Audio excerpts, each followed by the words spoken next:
Moi, j'ai eu le cas, d'une patiente, elle s'est tordu le genou craque, c'est une danseuse. Elle est en tournée, elle fait la tournée des ostéopathes. Elle reçoit, des manips cervicales, des touchés internes, des choses comme ça, qu'elle arrive chez moi après, ça faisait déjà quelques mois qu'elle tournait et qu'il y avait du travail qui avait été fait. Personne n'a fait un testing du genou, post-traumatique. Ça, pour moi, c'est problématique. Les critiques, elles sont là, sur la thérapie manuelle et elles doivent être là. La thérapie manuelle, elle doit évoluer dans les explications, dans comment on la présente, sur les mécanismes. On doit vraiment évoluer sur l'explication.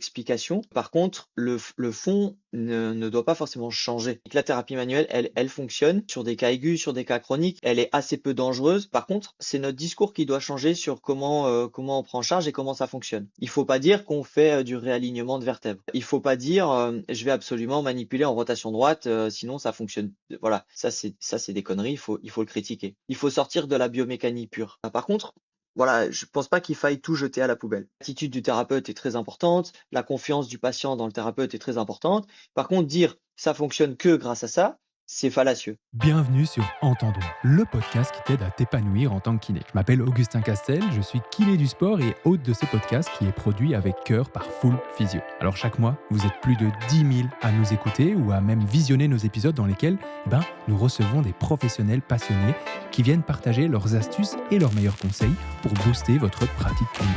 D'ailleurs, un petit mot à propos de Full Physio qui est l'app incontournable utilisée par plus de 20 000 professionnels de la santé. Full Physio, c'est ton allié pour rester à la pointe en kiné, ainsi que proposer des traitements optimaux à tes patients et patientes. Plus concrètement, Full Physio, ce sont des milliers de ressources pour te faire gagner du temps dans ta veille scientifique, des outils cliniques tels que la prescription d'exercices, des fiches d'éducation thérapeutique, des bilans, ainsi que des formations en e-learning et en présentiel. Alors si toi aussi tu as envie de passer au niveau supérieur dans ta pratique, rejoins-nous sur fullphysio.com et promis, tu ne seras pas déçu. Et maintenant, place à l'épisode. Et salut Étienne, écoute, merci beaucoup d'être avec nous pour ce nouvel épisode d'Entendons.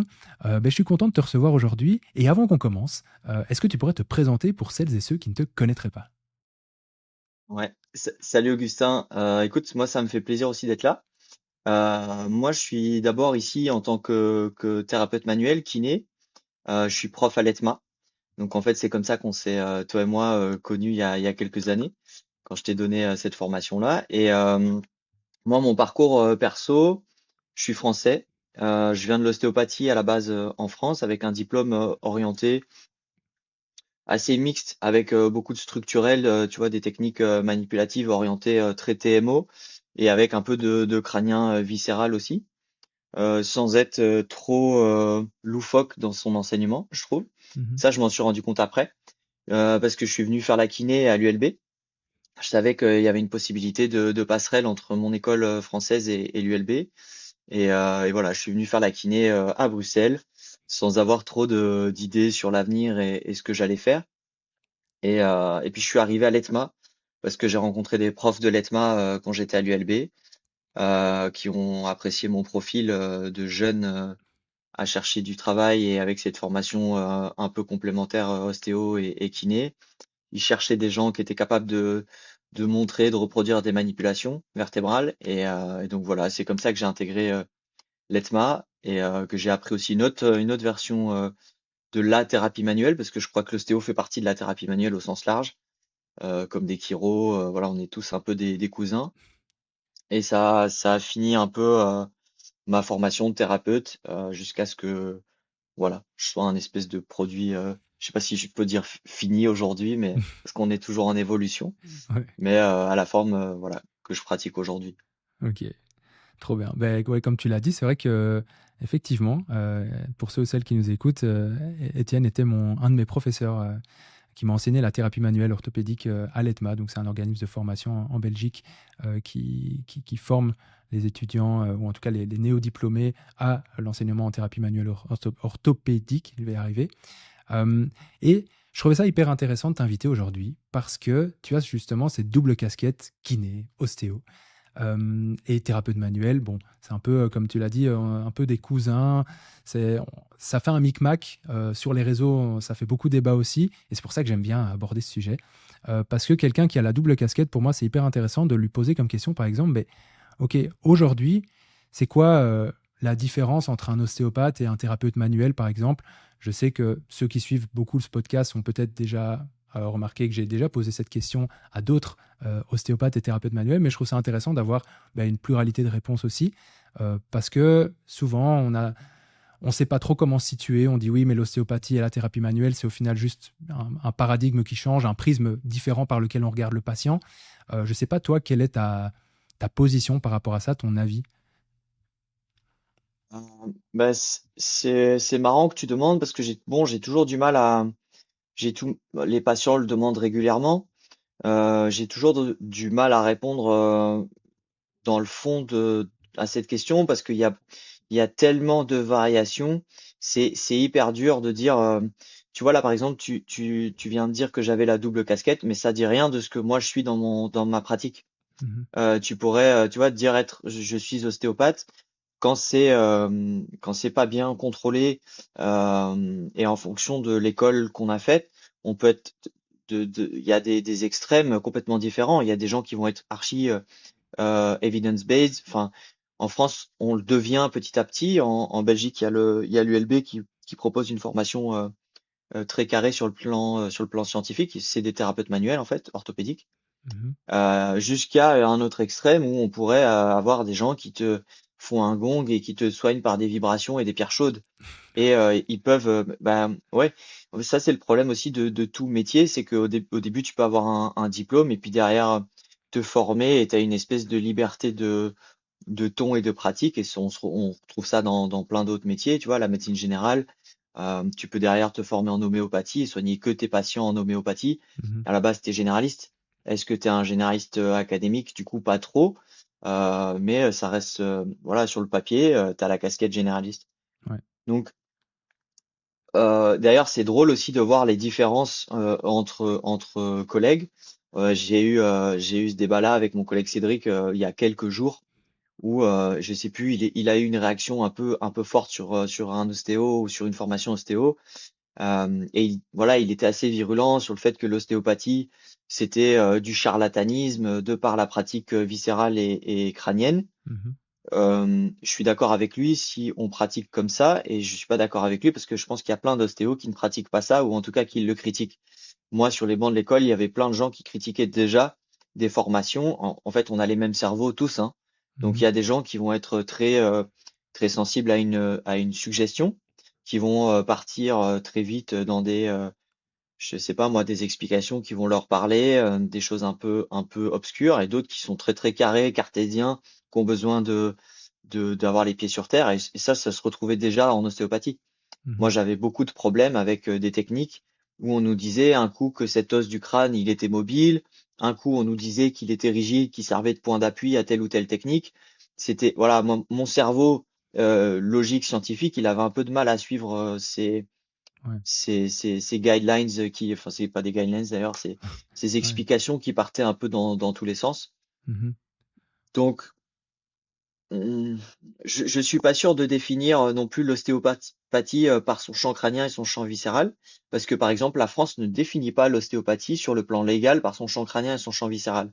La Mm. France, elle a reconnu l'ostéopathie que dans sa pratique TMO. Ok. Donc sur le papier, l'ostéopathie en France, c'est la partie TMO. Et tout ce qu'on met en crânien viscéral, ça fait pas partie du programme officiel attendu par l'État français. Donc c'est quand même, tu vois, ça pose question. Ouais. Euh, Non, carrément. Mais souvent, Bah ouais, c'est l'ostéopathe. Enfin, tu vois, sorry, je t'ai coupé. non, non. En fait, j'ai pas plus tard qu'il y a quelques jours, j'ai fait une story qui c'était, oui, on me rapportait des propos de patients et patientes ou des expériences de Oui, thérapeutes. Et j'avais fait une oui, story qui était un peu marrante sur des pratiques au final un peu spéciales. Et il y a oui. des gens qui sont venus me trouver en message privé parce que j'ai fait une story pour un peu défendre l'ostéopathie. C'est-à-dire que je voulais pas qu'on croie Oui, qu'au travers des stories, j'étais en train de dire que tous les ostéopathes étaient des charlatans. Donc, mais exact. évidemment, la nuance, ça fait jamais plaisir sur les réseaux.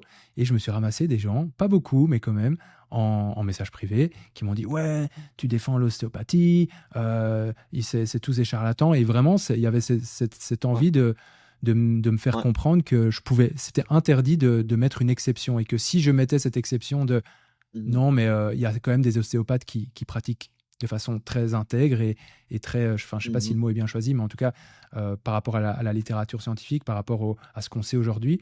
Je travaille Mmh. aujourd'hui dans un cabinet avec un ostéopathe qui travaille, enfin, qui je trouve a une très chouette pratique et donc qui pratique pas du tout ce que je dénonce en fait quand je parle d'ostéopathie un peu dérivante, déviante plutôt. Et donc c'est marrant de voir qu'en fait c'est difficile parfois de défendre l'ostéopathie parce que les gens disent oui, mais tu peux pas défendre l'ostéopathie parce que en fait le problème se situe même dans, dans, dans l'enseignement de l'ostéopathie.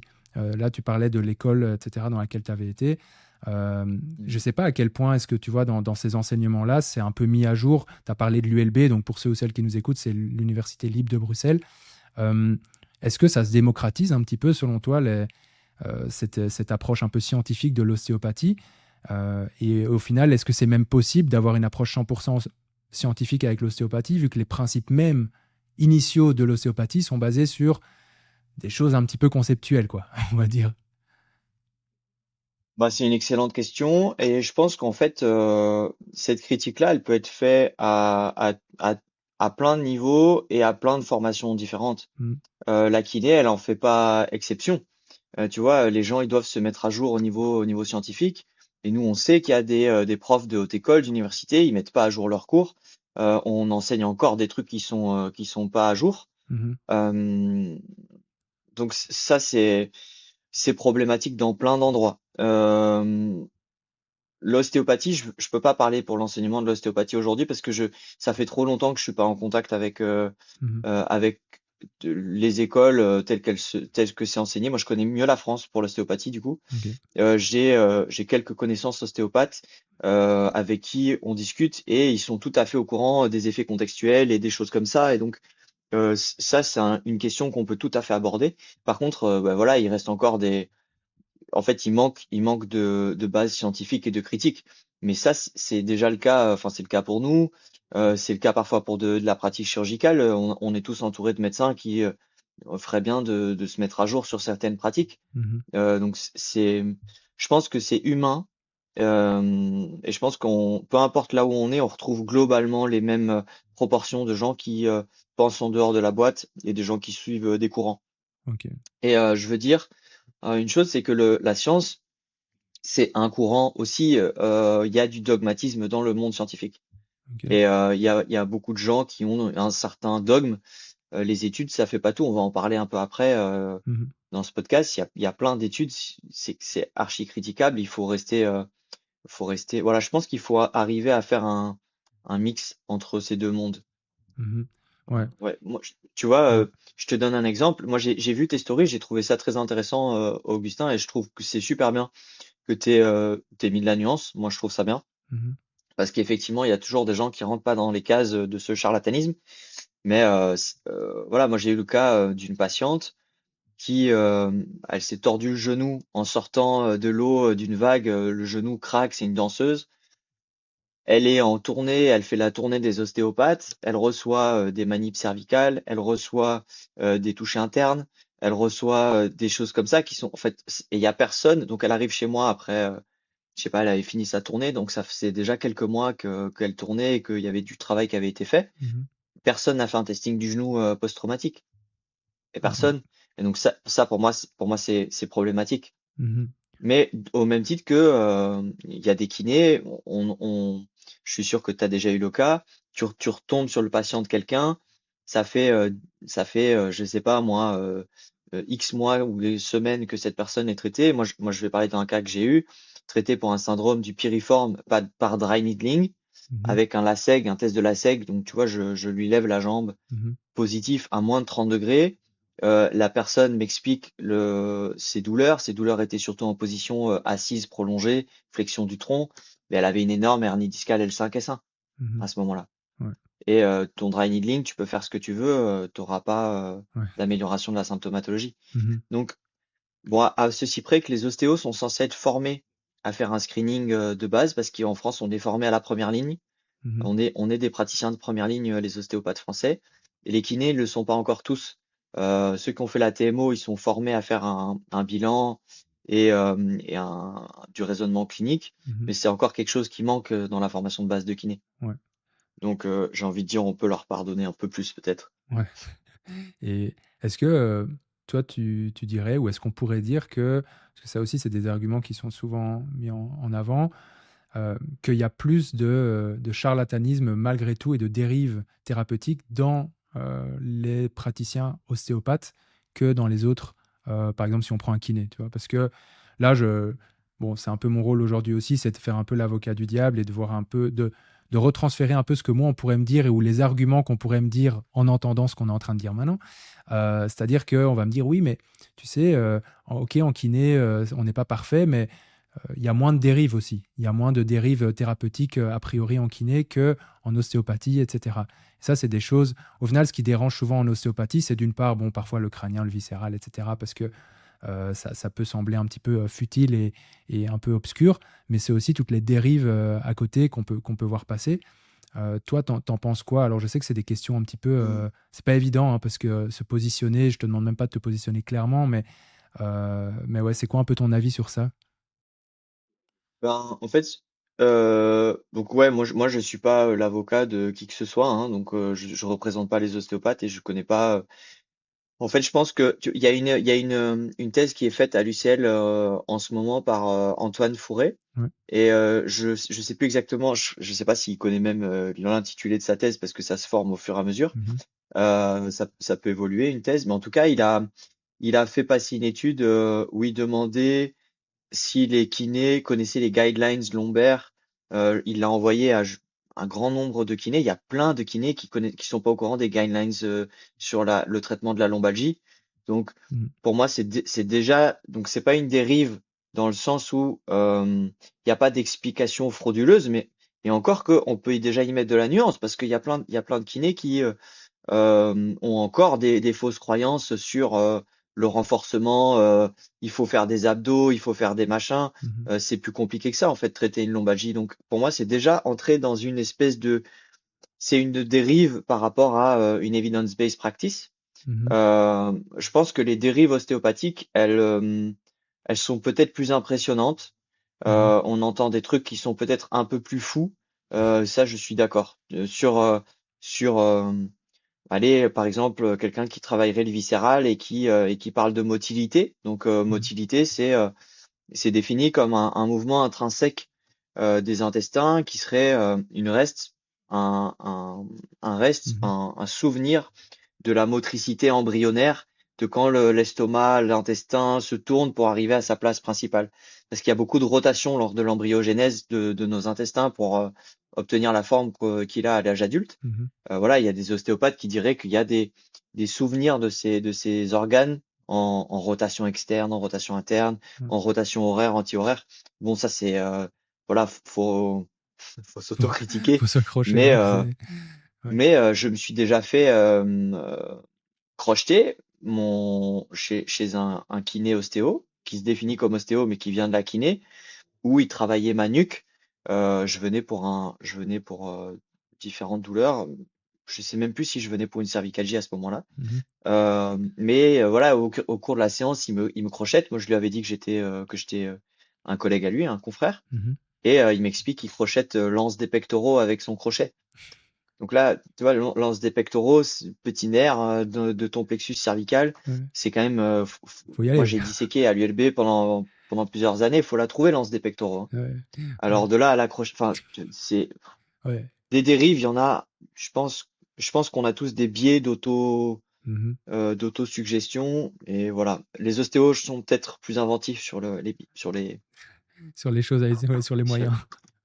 ouais, sur les moyens. Mais et ça, bon, de base, j'avais pas prévu de parler de ça spécialement là maintenant avec toi, mais en fait, tu as parlé de l'embryogenèse, etc. Du coup, ça m'a fait penser à la pédiatrie, et du coup, ça m'amène à, Ouais. à me demander, tu penses quoi de l'ostéopathie pédiatrique? Alors, ça pourrait faire, je Ouais. pense, l'objet d'un podcast à part entière. Je sais même pas si tu as un avis là-dessus, Je pense. mais je suis dans un âge où, allez, mes amis commencent à avoir des enfants. Donc, ça m'intéresse cette question. Je me dis, mais ok, est-ce que De demain, l'ostéopathie pédiatrique. ouais, si demain j'ai un enfant, ok, est-ce qu'il y a, selon toi, il y a une plus-value? Parce que c'est vraiment quelque chose que je connais pas. J'ai vu quasi que des critiques là-dessus, mais d'un coup, je considère que je suis un peu biaisé parce que j'ai vu que ça. Est-ce Mhm. que pour toi, c'est vraiment peut-être pas pas garder? Est-ce que ça peut avoir un intérêt? Est-ce que c'est... Voilà, je sais pas si tu as un avis là-dessus. Mhm. Ouais. Alors moi je vais pas moi je pratique quasiment pas l'ostéopathie pédiatrique. Ouais, Euh, donc voilà, je pense que ça peut et voilà, je suis pas vraiment spécialiste de ça. Je suis très prudent sur ça. ouais. Donc il faut voir de quoi on parle. Mhm. Euh, sur tout ce qui est plagiocéphalie, etc. Bah en fait, ce qui fonctionne c'est la kiné, hein. Donc voilà, travailler sur les sutures du crâne, etc. Faut être prudent. Ouais, Par contre, il peut y avoir un intérêt, mais de l'ordre du, par exemple pour les coliques, ouais. pour des reflux, des choses comme ça, il peut y avoir un intérêt au massage viscéral, Mhm. mais mais je connais pas les études, je le pratique très très peu. Ok. Je sais que de façon épisodique, il peut y avoir un intérêt, en sachant qu'il faut toujours garder. Je pense que si on fait un peu d'esprit critique et qu'on s'auto-évalue, Ouais. et ben voilà, ça peut être intéressant d'essayer, si on n'est pas dangereux, de voir s'il y a une évolution des symptômes et alors avancer comme ça, Mhm. comme on pourrait faire dans toute TMO. Ok. Ça dépend voilà, les situations. Ok. Ouais, bah voilà, ça me Ouais. passait par la tête, alors je me suis dit, allez, on va poser Ouais, la ouais. question. Mais je pratique très très peu cette méthode, Ok. enfin, cette façon. Ben voilà, c'est aussi un bel exemple de, ben voilà, on peut pas tout savoir et je pense que c'est Tout à une fait. belle preuve d'humilité indirecte que tu fais ici, c'est-à-dire, ben voilà, tu restes assez prudent et c'est normal parce que tu n'as pas spécialement investigué le sujet, donc je pense que c'est très Ex- cool. Exactement. Exactement. D'ailleurs, si voilà, ceux ou celles qui nous écoutent, si vous avez un avis sur l'ostéopathie pédiatrique, un avis constructif, hein, pas juste dire c'est nul, eh ben, n'hésitez pas à venir nous en parler sur nos réseaux sociaux. Euh, Mhm. alors, j'avais envie d'aborder aussi quelque chose dans la continuité de ce qu'on a discuté, c'est la thérapie manuelle et plus spécifiquement, parce qu'on sait aujourd'hui que bon, la thérapie manuelle, ça peut englober beaucoup de choses, mais l'aspect manuel de cette thérapie manuelle, c'est quelque chose qui est aussi énormément remis en question. On lui voue un peu beaucoup de défauts, c'est-à-dire ça ferait ça ferait perdre de l'autonomie au patient, donc ça le désautonomiserait, c'est pas facile à dire, mais j'ai réussi. Ça serait pas spécialement plus utile si c'était ajouté avec des exercices parfois. Il y a certaines études qui semblent dire l'inverse. Enfin bref, on est un peu perdu. Et au final, la place de cette thérapie manuelle, elle semble se perdre petit à petit dans nos prises en charge. J'ai l'impression, en tout cas. Moi, voilà, j'en fais, mais je sais que je fais forcément beaucoup plus d'actifs. Mais je pense que si on continue comme ça, l'aspect manuel va vraiment se perdre pour une grande partie, parce qu'on la critique plus que ce qu'on la valorise. Mon C'est objectif, vrai, c'est un biais personnel, Augustin. possible, possible. Et mais oui, mais donc moi, en fait, ma question là derrière ça, c'est mais où est-ce qu'on en est avec la thérapie manuelle aujourd'hui, selon toi? Et au final, qu'est-ce que tu pourrais ou qu'est-ce que tu aurais envie de répondre, si tu as envie de répondre quelque chose, à ces critiques de dire ben, la Ah ouais, thérapie ouais. manuelle, c'est non spécifique, ça désonotomise les patients, c'est peu fiable, c'est pas reproductible, etc., etc. Mais tu as entendu que ça désautonomisait les patients? Ouais, c'est des choses que. Alors là, j'ai pas de papier là-dessus, hein, mais j'ai des. Allez, j'ai des échos, des retours pour tous les échanges que j'ai pu avoir. Ça fait partie des critiques que j'entends souvent, enfin souvent, en tout cas régulièrement, qui dit, alors ça va pas faire perdre de l'autonomie au patient, mais en tout cas, ça va pas contribuer à l'autonomiser. Et par Ok. exemple, un patient qui viendrait en traitement et à qui on ferait que de la thérapie manuelle, par exemple, bonjour Monsieur Mhm. Michaud, Mhm. allongez-vous, je vais vous masser la jambe. C'est vraiment la caricature, mais c'est Mhm. pour l'exemple. Eh bien, ça le rendrait un petit peu dépendant. C'est peut-être pas Mhm. désautonomisant, mais plutôt dépendant du thérapeute, Ok. parce qu'il Ok. viendrait prendre sa dose, en fait, comme tu vas prendre ta dose de Ok. médicaments. Ok. Oui. Bah, mais ça, je pense que c'est une question. Donc, je vais répondre à tout ça parce que effectivement, bah, ça, c'est mon sujet, par contre, que je maîtrise le plus. Mhm. On va essayer de rentrer un peu. J'ai noté quelques articles scientifiques Trop bien. où on va en discuter un petit peu. Je pourrais te donner les références d'ailleurs si tu veux Bah, avec plaisir. les mettre Je les mettrai en description, et comme en ça, description ou un truc comme ça. trop bien. Euh, L'autonomisation, pour moi, c'est un état d'esprit du thérapeute. Peu Mhm. importe ce qu'on fait, qu'on se serve de manuel, de hands-on, hands-off. pour moi, l'attitude du thérapeute, qui est le principal. Si dans tes mots, dans ton approche, dans ta prise en charge, tu es autonomisant, peu importe ce que tu fais, tu vois, par exemple, moi, j'espace très vite les séances quand je peux Mhm. sur des prises en charge. Il faut essayer de faire une feuille de route pour préparer le patient à ce à quoi s'attendre. Ouais. Donc ça, voilà, moi ça m'inquiète pas trop si la prise en charge est bonne et si l'attitude thérapeutique est bonne. Mhm. Euh, Quelqu'un qui fait de l'exercice peut être aussi avoir une certaine forme de contrôle sur le patient et peut ne pas le empower, tu vois, en anglais, le Ouais. fait de donner de la force et de l'autonomie, ça fait un peu les deux en même temps, j'aime bien ce mot, Ouais. empowerment. Ouais. Euh, je crois qu'on peut enlever de cette force à quelqu'un en ayant trop de présence, malgré le fait qu'on fasse des exercices et quand même se faire passer pour Mhm. le soignant.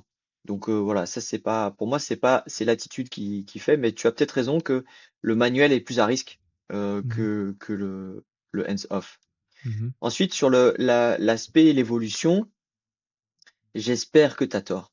J'espère que tu as tort et j'espère que euh, voilà. Après, c'est des gens. Je pense qu'il faut tout pour faire voilà, dans les thérapeutes, il y aura de tout. Des gens qui vont être très manuels, des gens qui vont être très hands-off. Je pense que on est tous humains, on a tous des spécificités ou des choses dans lesquelles on est fort. Mhm. Je pense que nos patients, ils s'autofiltrent aussi. Les gens, ils vont dire, tiens, Augustin, il m'a soigné pour ça, va voir Augustin. Et donc, Mhm. en fait, je pense qu'avec le temps, nos patientèles nous ressemblent.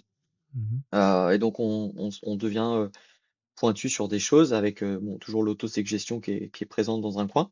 Mhm. Mais je pense pas, et d'ailleurs, c'est ça qu'il faut qu'on dise. Les critiques, elles sont là sur la thérapie manuelle et elles doivent être là. La thérapie manuelle, elle doit évoluer dans les explications, dans comment on la présente et dans tout ça, je suis d'accord. Sur les mécanismes, on doit vraiment Mhm. évoluer sur l'explication. Par contre, le fond ne doit pas forcément changer. Mhm. Je te donne un exemple. Je rigolais parce que c'est Nicolas Belot qui est assez actif aussi sur les réseaux. C'est un collègue à nous de l'ETMA qui est super carré sur le plan scientifique. Lui, il vient de la kiné, puis il a fait la TMO après. Il a fait un master en Angleterre où il s'est bien formé. Il a fait un post-master avec Jean-Michel Brismé au Texas à Mhm. l'université. Donc gros niveau scientifique. Et il poste un truc un peu critique et humoristique sur une ancienne prescription médicale écrite par un médecin qui date d'il y a quelques années, où on voit la prescription indique le traitement pour le kiné et il met abaisseur de l'épaule, il met travailler les abaisseurs, travailler, je sais plus ce qu'il avait dit d'autre. En tout cas, que des explications qui sont mauvaises, Mhm. que des explications qui sont mauvaises. Par contre, si on dans le fond, en fait, c'est encore ce qu'on fait aujourd'hui, sauf qu'on l'explique pas pareil. Mhm. Il disait traction, je sais plus. En gros, c'était un diagnostic de tu sais Périarthrite scapulo-humérale euh, ou... ouais, périarthrite scapulo-humérale, Ouais. et il balançait des généralités. Mhm. Et aujourd'hui, en fait, on pourrait faire exactement la même chose dans le fond avec des explications différentes. Et on pourrait dire que, par exemple, au lieu de travailler la dyskinésie, on ferait du contrôle moteur. Mhm. Tu vois, mais on parle pas de dyskinésie. On ferait du contrôle moteur. On pourrait faire le renforcement de la coiffe des rotateurs ou renforcement du trapèze inf. On dirait pas abaisseur d'épaule parce qu'on veut plus penser biomécanique. Ouais. Mais on travaillerait quand même le trapèze inf s'il est défini, enfin s'il est trouvé cliniquement comme fragile. Ok. Tu vois, avec des gens comme Jérémy Lewis qui propose des traitements de prise en charge de l'épaule basés sur la coiffe des rotateurs, ça ressemblerait en fait dans le fond. Mhm. Ok. Avec potentiellement, éventuellement, là il parlait des tractions cervicales, ben évidemment que dans une épaule, tu vas quand même vérifier tes cervicales à un moment, Mhm. à moins que ton patient tombe sur l'épaule, mais ce sont deux sphères qui fonctionnent ensemble. Donc c'est marrant comme les mots vont changer, les explications vont changer parce qu'on va sortir de la bioméca pure de conflit antérieur d'épaule, mais par contre, on va dans le fond faire la même chose en fait. Ouais. C'est ça qui est intéressant. Mhm. Ouais. Et donc, le manuel, par exemple, nos techniques, elles fonctionnent. Nos techniques, la thérapie manuelle, elle fonctionne. sur des cas aigus, sur des cas chroniques, elle est assez peu dangereuse. Par contre, c'est notre discours qui doit changer sur comment on prend en charge et comment ça fonctionne. Mhm. Il faut pas dire qu'on fait du réalignement de vertèbres. Voilà, Ouais. ça c'est des conneries, il faut le critiquer. Ouais. Il faut pas dire je vais absolument manipuler en rotation droite, sinon ça fonctionne. Voilà, il faut sortir de la biomécanique pure. Ouais.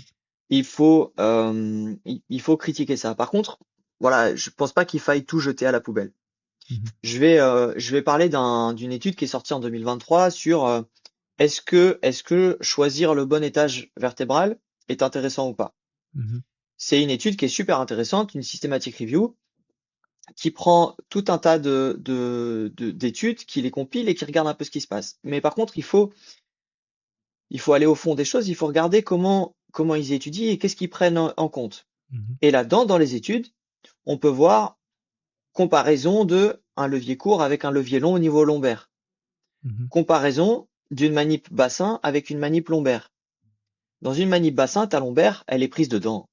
Ouais. Donc en fait, on sait pas dire, c'est pas des bonnes études pour critiquer si choisir le niveau est important ou pas. Ok.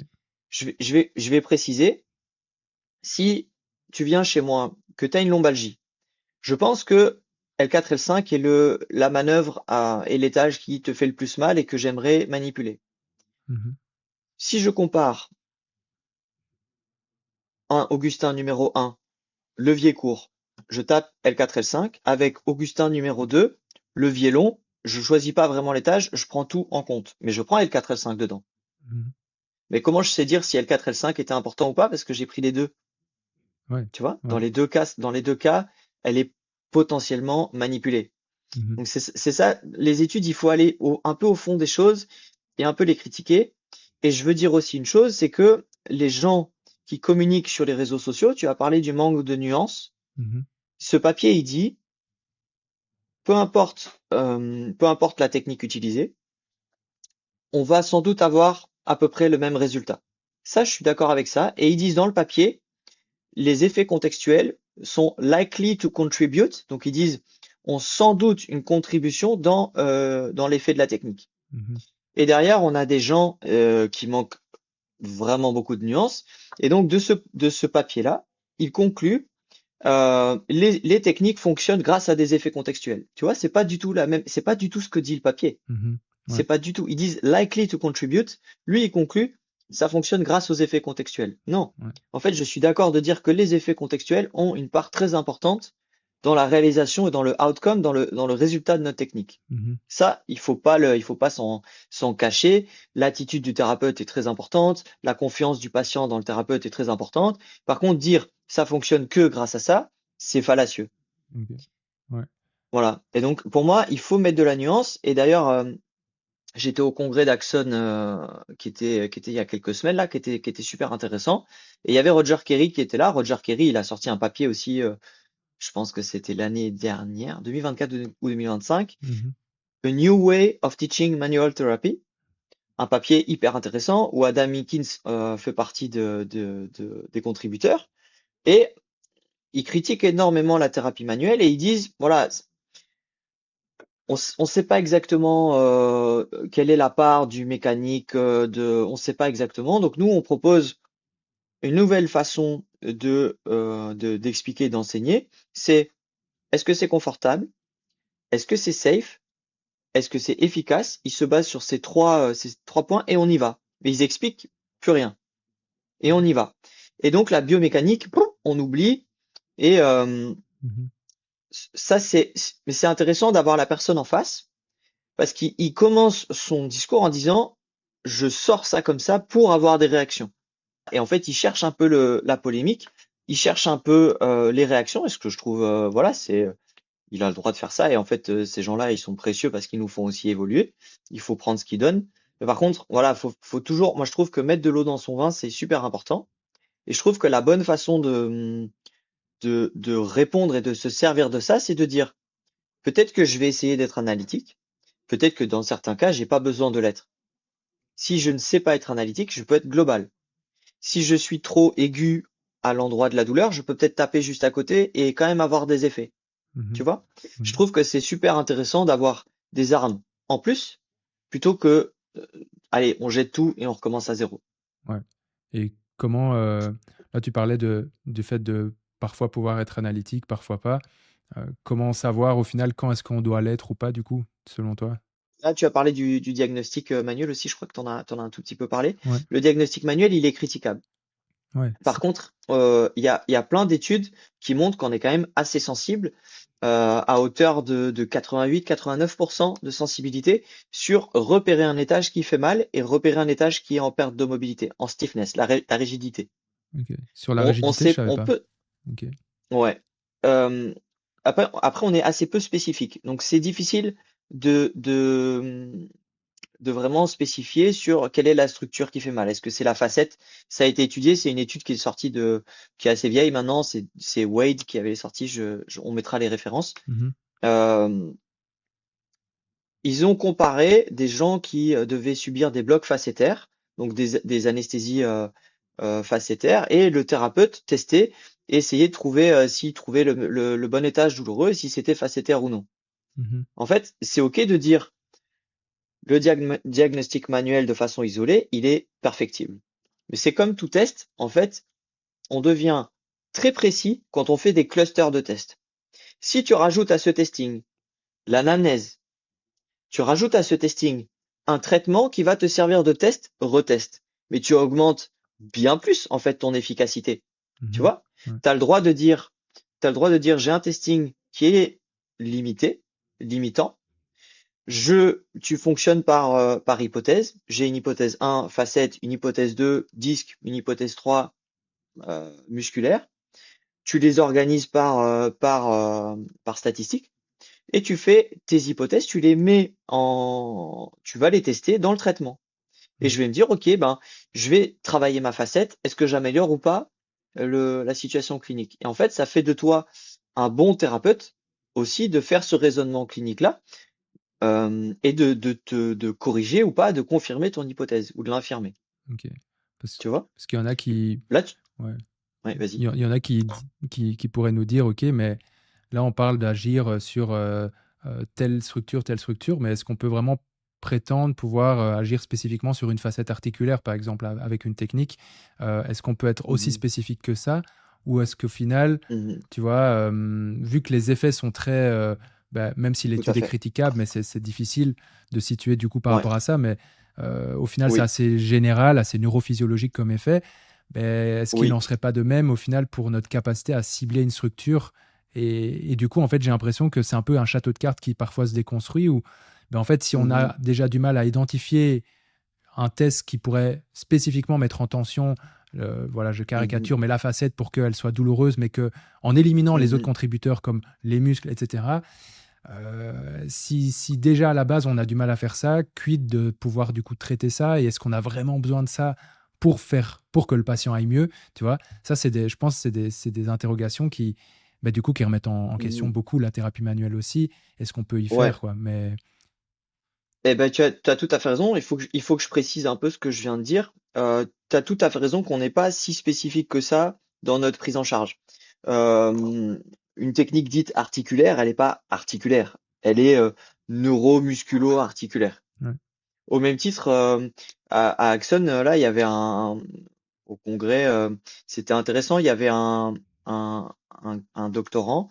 Je sais pas s'il était déjà docteur, mais en tout cas, il étudiait l'entorse de cheville et il arrêtait de dire que c'était une lésion articulaire ou périarticulaire. Il parlait de lésion neuroarticulaire Mmh. parce qu'il faisait le lien avec l'état cognitif des patients.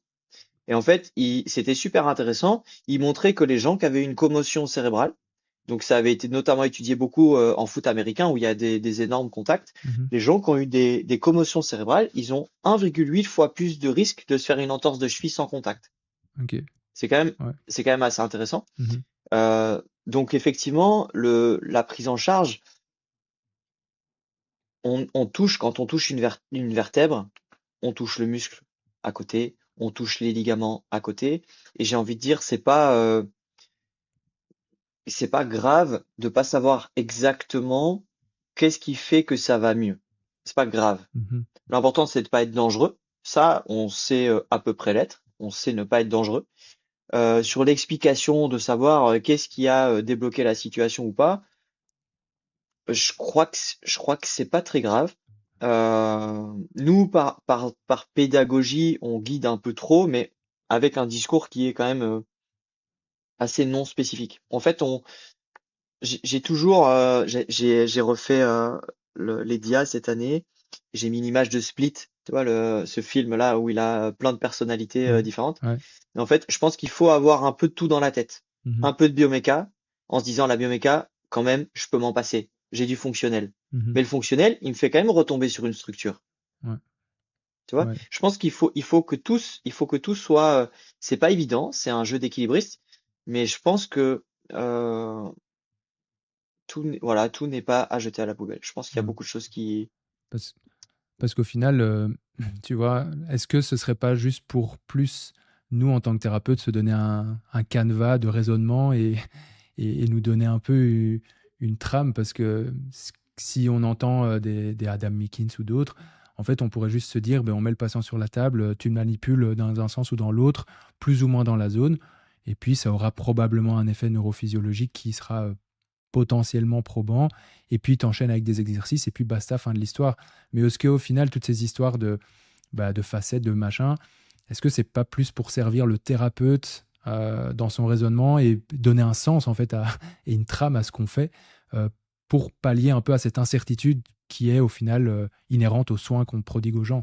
C'est tellement complexe, tu vois, la douleur, le fait que ce soit tellement multifactoriel, qu'il y ait les effets contextuels en plus qui, on se rend compte, prennent quand même plus de place que ce qu'on pensait, je pense, qu'il y a 10 ans, ou peut-être 20 ans. Ouais. Moi, parfois, j'ai cette réflexion, je me dis, ben, en fait, jusqu'à quel point ben, ça pourrait même expliquer que on peut avoir 10 pratiques différentes et soulager le patient de la même façon, et que c'est simplement le chemin pour y arriver, mais qu'au final, ce soit plus pour nous en tant que thérapeute, ça nous rassure, je sais pas. C'est un Mais petit. Ouais. je pense pas qu'on y arrive. Tu vois, par exemple, il faut préciser aussi les études. Donc là, maintenant, toi, tu as fait la thérapie manuelle. Ouais. On prend le terme lombalgie aspécifique. Mhm. OK? Lombalgie commune. Donc, on a exclu une cause structurelle. Mais donc, on pourrait croire que c'est un gros panier, lombalgie aspécifique, comme Mhm. si tous nos patients lombalgiques aspécifiques étaient les mêmes. Ouais. Mais dans cette lombalgie aspécifique, tu vas avoir des gens qui sont potentiellement une femme qui a accouché, qui a encore de l'instabilité, pas retrouvé une sangle abdominale fonctionnelle. Mhm. Tu vas avoir un super sportif qui est en surcharge, qui devrait faire du load management. Mhm. Tu as quelqu'un qui a peut-être un syndrome que tu pourrais qualifier de facétaire. Tous ces gens-là, ils sont dans les A spécifiques. Ouais. Mais c'est tout ce panier-là qu'on va tester. On va se dire, est-ce que la HVBA, est-ce que la technique manipulative à haute vélocité, basse amplitude, elle est efficace sur mes lombalgies aspécifiques? Mhm. Mais il n'y a aucune étude qui nous met dans les paramètres, par exemple, de l'étude, qu'est-ce que le ressenti du thérapeute? Est-ce que le thérapeute, il est content de la technique mise en place? Est-ce qu'il a senti une bonne barrière motrice? Mhm. Parce que ça, c'est un truc qui manque, voilà, dans les études. Si on n'est pas précis, on va foirer nos chiffres. Ouais. Tu vois? Ouais. On a du mal à se mettre dans des situations parfaites de cabinet. Donc les études, il faut les prendre. Par contre, il faut être un tout petit peu prudent sur les conclusions.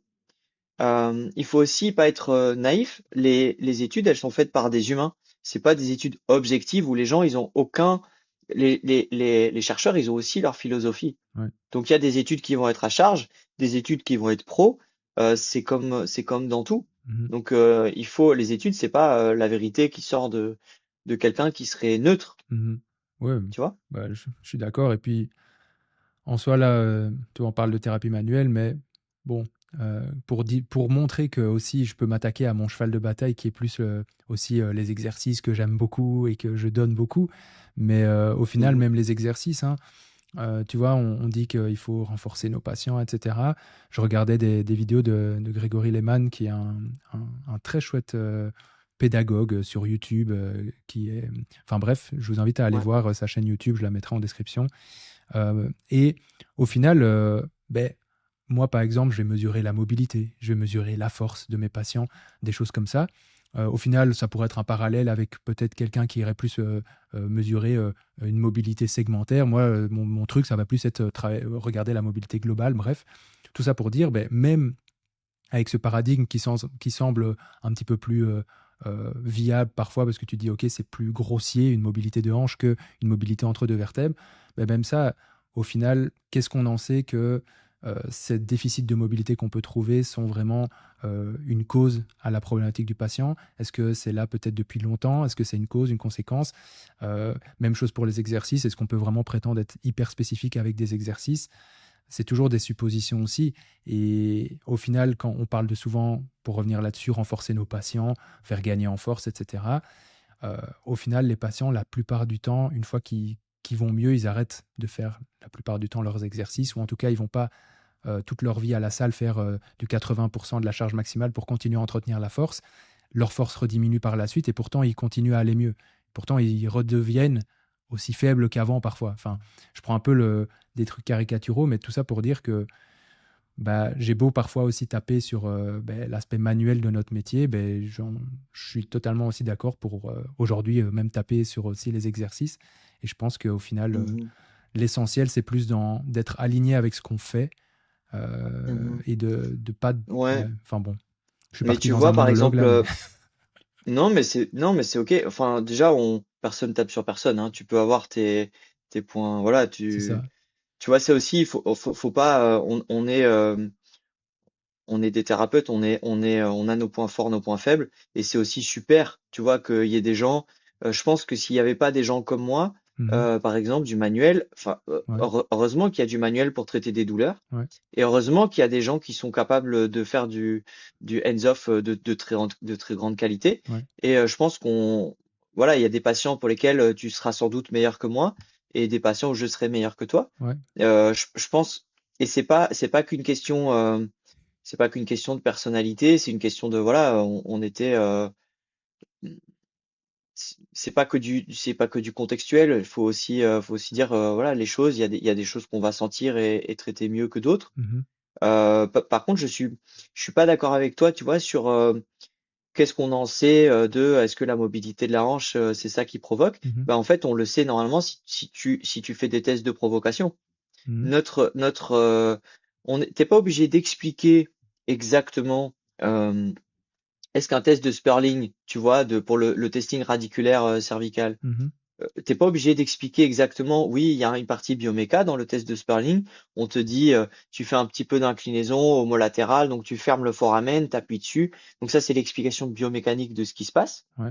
En tout cas, on sait que c'est un test validé, que si tu fais ce test-là, plus une distraction, plus une mise en tension des racines en ULNT1, eh ben, tu es assez précis dans le testing de ta radiculopathie, Mhm. tu vois. Ouais. Donc, t'es pas obligé d'expliquer exactement la structure, mais là, on le fait par plusieurs tests, en fait, tu vois. Ouais. Je sais dire, OK, la douleur, elle vient de ma racine. Ouais. C'est une radiculopathie.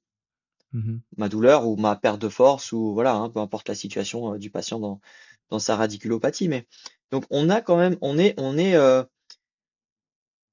assez précis, on est assez spécifique et des frameworks, des guidelines de testing, on en a plein. On s'est assez carré sur le testing de red flag, tu vois. On sait dire, évidemment on peut rater un red flag de temps en temps, mais on sait dire, tiens, la douleur, elle semble pas mécanique. Le rythme, il est bizarre. Mon patient, il a mal le jour, la nuit, c'est pas lié au mouvement. Mhm. Ou alors, il y a une douleur, tiens, c'est lié à une migraine soudaine, un étourdissement. Il y a eu un petit traumatisme. Ah, ben peut-être que je vais vérifier mes artères. Est-ce que c'est un patient qui a une haute tension artérielle? Tout Mhm. ça, on sait dire. Ah, voilà, avec de l'humilité après sur la structure exactement qui fait mal. Ça, je suis d'accord avec toi qu'on peut se tromper un petit peu. Et là, d'ailleurs, c'est ce que montrait l'étude de Wade, c'est que en fait, les gens, ils étaient assez peu spécifiques. Par contre, on est assez sensible. On sait trouver l'étage, on sait dire c'est rigide, on sait pas encore dire pourquoi. Mais Ok. c'est OK de pas savoir le dire au moment du testing. Et Mhm. alors, tu l'affines au moment de ton traitement. Mhm. Tu vois, les hypothèses, elles peuvent durer, et t'es pas obligé d'aller dans la thérapie manuelle en tant que telle pour avoir des hypothèses. Des fois, sur une tendinite, tendinopathie, oula, j'ai dit sur une tendinopathie, en fait, des fois, c'est OK de mettre 2, 3 séances, de pas être sûr. Mmh. Tu vois, sur une épaule qui commencerait à s'inflammer, t'es pas sûr encore. Est-ce qu'il y a un processus inflammatoire? Est-ce que c'est une capsulite qui se réveille? Est-ce que c'est une tendinopathie? Mmh. Des fois, il faut 3, 4 séances. Ouais. Ouais. Et c'est un avantage qu'on a par rapport aux médecins, c'est que nos patients, on peut les revoir et les retester et voir l'évolution. Et Mmh. ça, c'est très important pour notre prise en charge. Ah oui, bah, c'est Donc le manuel, voilà, il est intéressant. bah, oui, et pour rebondir sur cette histoire de mobilité, en fait, je voulais plutôt dire que, c'était toujours difficile quand on trouvait un déficit, en tout cas de force ou de mobilité, de savoir si c'était la cause ou la conséquence de la pathologie, tu vois? Donc si tu bilantes, imagine tu as quelqu'un qui vient, une tendinopathie latérale de hanche, tu lui fais un test de force, il a moins de force du côté, où il a mal. Beh, est-ce que tu peux être sûr, ou est-ce que tu te dis: «OK, il a moins de force parce et c'est ça qui a causé probablement la tendinopathie», Mmh. ou est-ce qu'il a moins de Mmh. force parce que ça fait 2 semaines qu'il a mal et que en fait, il a un peu peur de pousser, ou parce que simplement la douleur inhibe la force? Tu vois? C'est un peu plutôt dans ce schéma-là de se dire, beh, c'est toujours un OK, peu l'œuf ou la poule. Après, est-ce que OK, c'est je grave ou comprends. pas? Je pense pas, mais je pense que c'est Je important comprends d'avoir ce ce que tu voulais recul, tu dire. vois? Ouais, je pense que je me suis Ça, mal en fait, exprimé. ouais, OK, je comprends ce que tu veux dire sur la force musculaire alors. Et pour moi, en fait, je suis d'accord avec toi. T'avais fini ton monologue de tout à l'heure en disant on s'en fout un peu. Ouais, Ben, je suis d'accord avec toi. On s'en fiche un peu de savoir s'il était faible avant, après. ouais. Donc, on n'est pas en train de faire des ratios dans une situation là que tu viens de décrire. Tu viens de décrire une situation de douleur. Ouais. Donc c'est ça le motif de consultation, c'est pas sa faiblesse. Mmh. Et donc dans sa douleur, c'est clair qu'une douleur, ça inhibe la force musculaire. Donc là, tu peux pas savoir. Ouais. À ce moment-là, c'est pas grave. Et de toute façon, dans la plupart des gens, qu'est-ce qu'ils veulent? C'est de ne plus avoir mal. Mmh. Et pour moi, la douleur tendineuse, elle est expliquée en très grande majorité par la charge Ouais. qui est mise sur le tendon et sur l'état de la personne à ce moment-là. Mmh. Donc, c'est-à-dire, c'est un mix je prends souvent l'exemple dans mes cours d'un rhume. Tu vois, on prend le métro tous les jours, en tout cas pour certains. Tu chopes pas un rhume tous les jours alors que tu es en contact tous les jours avec des germes. Ouais. Tu l'attrapes le jour où tu es un peu stressé, t'as pas bien dormi, t'as pas bien mangé, t'es un peu, voilà. Et là, Mmh. tu chopes et le virus, tac, tu manques de vitamine D, voilà, que sais-je. Ouais. Mais une tendinite, tendinopathie, une douleur tendineuse, c'est un peu la même chose. Tu peux faire 15 fois la même répétition, mais si ce jour-là, tu vas faire ta rando bien hardcore ou tu fais ton match de tennis, mais en fait, tu as picolé la veille, ou alors, en fait, tu sors d'un tournoi, machin, en fait, la tendinopathie, la douleur peut se réveiller à ce moment-là. Mmh. Soit ça, soit tu as augmenté ta charge Ouais. trop vite ou trop fort. Donc ça, après, moi, j'ai arrêté de réfléchir en termes de renforcement biomécanique, je pense pas comme ça. Là, dans ce cas-là, de toute façon, c'est pas du renfort à court terme qu'il faudra, c'est surtout de l'excentrique pour calmer le tendon Mmh.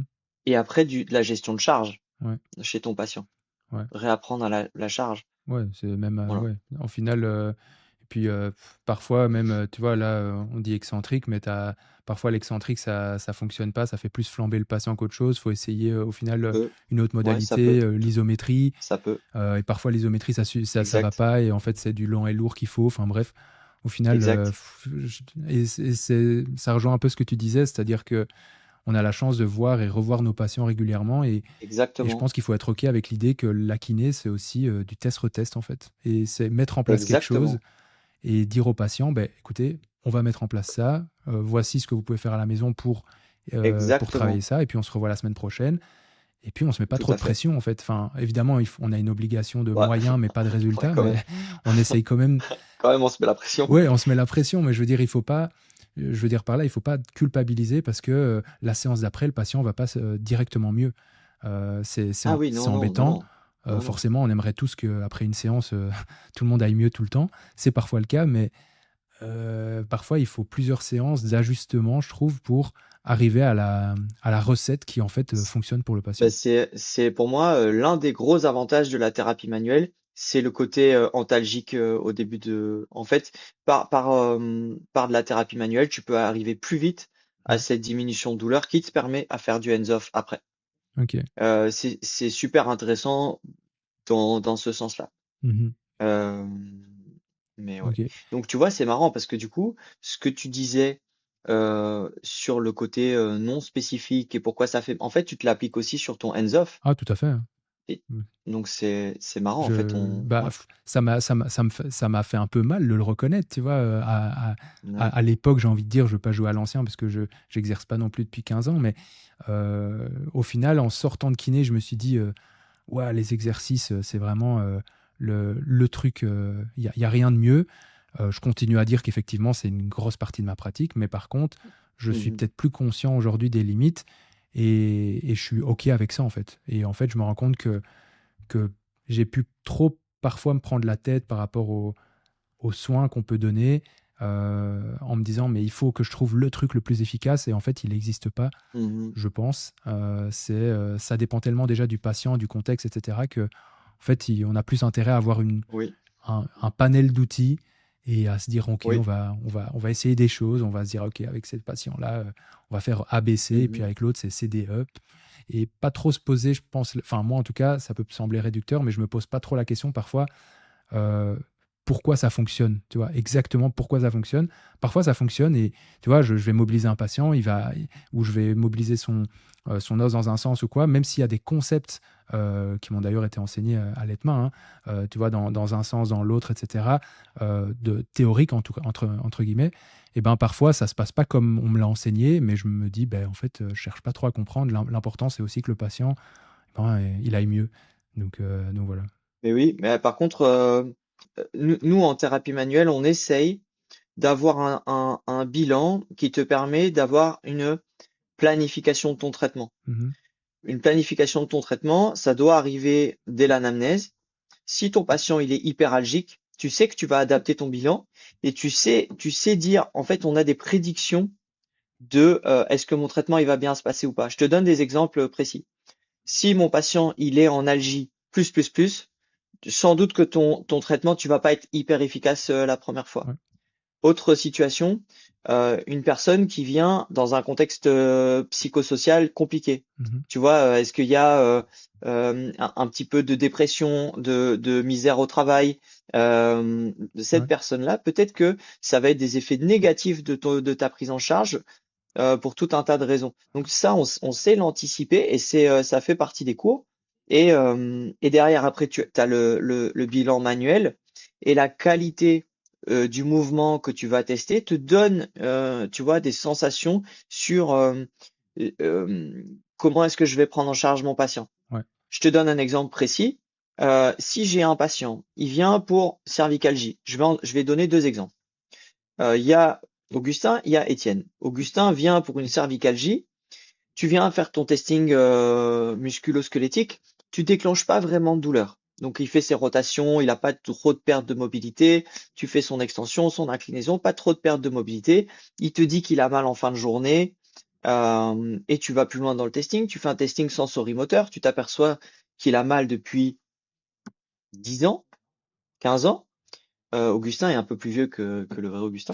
Tu fais un testing de contrôle moteur, donc le testing avec le stabilizer, où tu vérifies la capacité du patient à mettre de la pression et à contrôler la pression. Tu t'aperçois qu'il galère. Ça tremble tout de suite. C'est sternocleido. Ben, ce patient-là, tu vas peut-être faire du hands-off en premier. Mmh. Parce que ton bilan t'amène à faire ça. Ton deuxième, ton deuxième, il a 23 ans, c'est Étienne, et lui, il a mal en rotation droite. Tu majores sa douleur en incline droite, mais peut-être qu'il a un pattern en surpression articulaire à droite, et ça lui redéclenche ses douleurs. Tu vois, il est a priori sportif, bon voilà, pas très sédentaire. Bon, bah, ce patient-là, du coup, il va peut-être être plus efficacement pris, plus rapidement sur pied par du hands-on, Mmh. tu vois. Ouais. Donc le bilan doit être assez précis tout en étant humble Ouais. sur les structures, mais par contre, tu sais à peu près target quel chemin tu prendrais. Ah ouais, mais ça, je suis d'accord, hein, Voilà. mais je pense que ce que je voulais dire par là, c'était de se dire qu'à l'avance, avant l'anamnèse, tu pouvais pas avoir une recette, tu vois? Donc tu pouvais pas dire, Non, non, mais ça, il faut pas de et recette, non. donc Non. et qu'en fait, justement, tu devais, voilà, comme tu viens de le dire, sur base de l'anamnèse, de ton raisonnement clinique, Ouais. tu atterrissais, mais qu'au final, pour un patient, ça va être ABCD, un autre patient, ça va être CDE, mais au final, tu sais pas dire totalement à l'avance. Mais c'est vrai que, comme tu le dis, si on met l'anamnèse et le raisonnement clinique entre, évidemment, tu es quand même censé, c'est à ça que ça sert aussi. Sinon, en fait, on fait Ouais. même plus de bilan, Ouais. hein. Et donc, Ouais, ouais. tu fais juste, bon, vous avez mal à la nuque, ben, on va faire 3 extensions de nuque et rentrer chez vous. Mhm. Donc, non, mais ça, je suis totalement d'accord avec toi et c'est bien que tu l'aies Du coup, le précisé. bon, le bon thérapeute,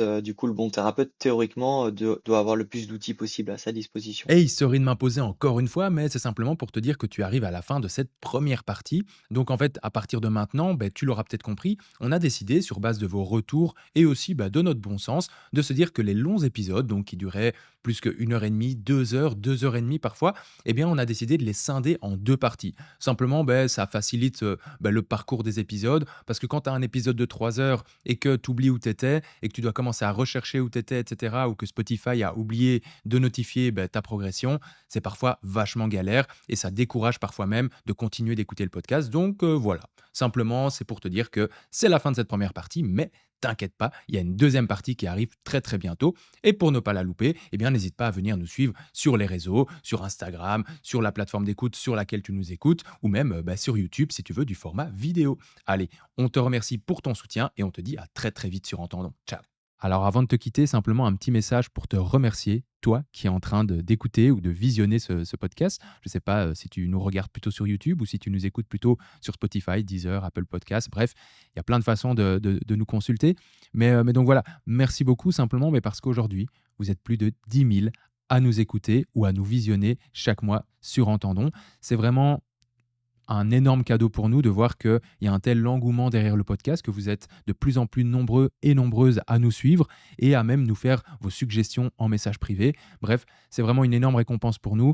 En plus de ça, eh bien, vous êtes beaucoup à nous mettre des notes 5 étoiles sur vos plateformes d'écoute préférées. Et ça aussi, c'est hyper précieux. Ça peut sembler bateau parce que je me doute que dans tous les podcasts, vous entendez la même chose. Mais en tant que créateur de contenu et en tant qu'hôte de ce podcast, à titre personnel, je peux vous le dire, c'est vraiment une énorme récompense pour nous mais de voir au moins que vous mettez eh bien, 5 étoiles sur les plateformes d'écoute. Ça peut sembler rien, mais je vous assure que ça permet non seulement de nous référencer davantage, mais également ça nous donne eh bien, un feedback direct de ce que vous avez pensé de ce podcast. Donc voilà.